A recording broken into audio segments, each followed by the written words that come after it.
We're in Advent, and we've been looking at the prophecies of Isaiah, mustard seed, in the last week or so, and we're going to look at another prophecy of Isaiah that occurs in Isaiah chapter 35. Where is it? Chapter 35, yeah. Isaiah chapter 35.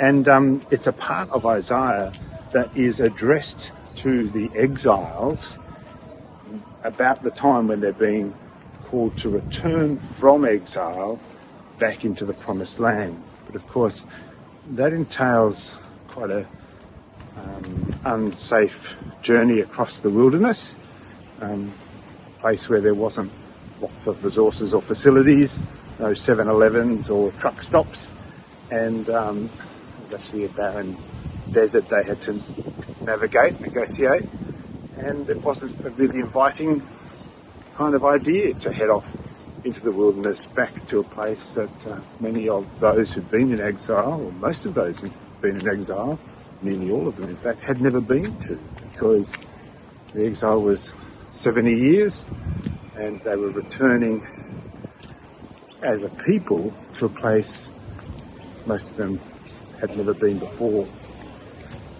So Isaiah's giving them some encouragement, kind of geeing them up a little bit, saying to them, you know what, you'll go out and in the desert, that place where usually it's quite barren and you expect it to be so barren, pools of water are going to start to spring up, and really marvellous things are going to be there that you wouldn't expect.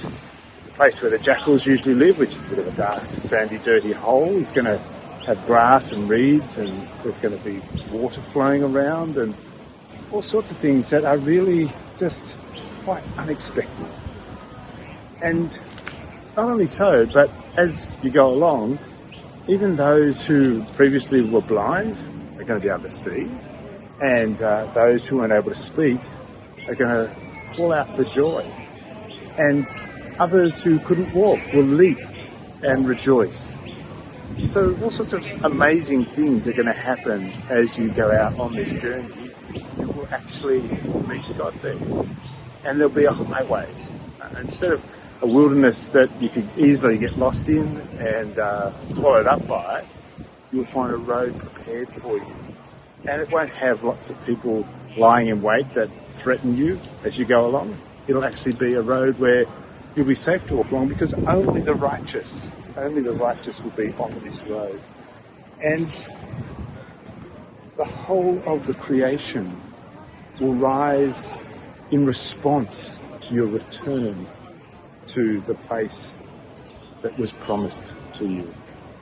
It's quite a remarkable piece of poetry, and again, in keeping with Isaiah's way of speaking, it's kind of hard to believe, kind of hard to square with the reality as we know it. And in fact, of course, when the exiles did return, they got a bit of help from King Cyrus, and God did meet them along that way, and remarkable stuff did occur.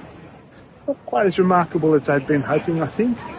So, as with so many prophecies, there's a partial fulfillment that points to a more complete fulfillment that's yet to come, but also points to the fact that our expectations of God are often quite different to how it turns out to be. And that's because we usually think God wants to be, or God operates much like we do. And so in that way, it's difficult for us to really fathom the nature of God, and we turn God into a big version of us. But God's often doing things that are a bit different. We're going to talk about all those sorts of things at Mustard Seed this coming Sunday. So I encourage you to come along. We've done our gingerbread building on last Sunday. It was good fun. I've never eaten so much sugar since last time we did that. And we're coming up to our live nativity very soon. I think you can see in the background there. Yeah. Oh, there's Malcolm Clark coming to invade my... So we will see you soon, I trust. God bless.